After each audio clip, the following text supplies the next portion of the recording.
Hello दोस्तों, देखियो अहाँ सबके देखाबऽ जा रहल छी केराव के साग केना उखाड़ल जाइ छै। एहिमे कोनो बड़का साइंस नहि छै, एकदम आसान छै। केराव के साग ओना उखड़ै नहि छै, केराव के साग तोड़ल जाइ छै।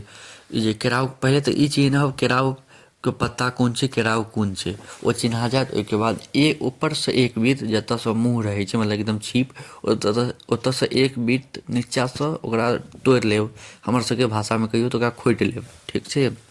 देखियौ पहिले तऽ केराव ताकब, कियाकि एहिबेर केरावके खेती हमरा एम्हर ततेक बेकार भेलैए, खासकर हमर केराव की कहू।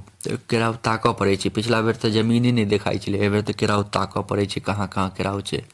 तऽ केरावके ताकि लेब, ओहिके बाद देखियौ एहि हिसाबसँ एना एतऽसँ तोड़ि लेब बस। आ तोड़ि कऽ खिचड़ीमे दियौ या फिर भाँटा आओर केरावके सागके अथी बनबियौ, भुजिया बनबियौ, एक नम्बर लागत खाइमे।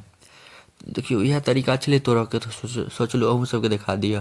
एकर हम डिटेल वीडियो, फुल वीडियो हम ब्लॉग डालि देने छी अपन चैनलपर, जाकऽ जे सब नहि देखने हैब जाकऽ जरूर देखब। तऽ देखियौ एतेक पन्नीमे तोड़ि लेलिए, काफ़ी छै एतेक साग। तऽ चलू लऽ कऽ चलै छी घर आब।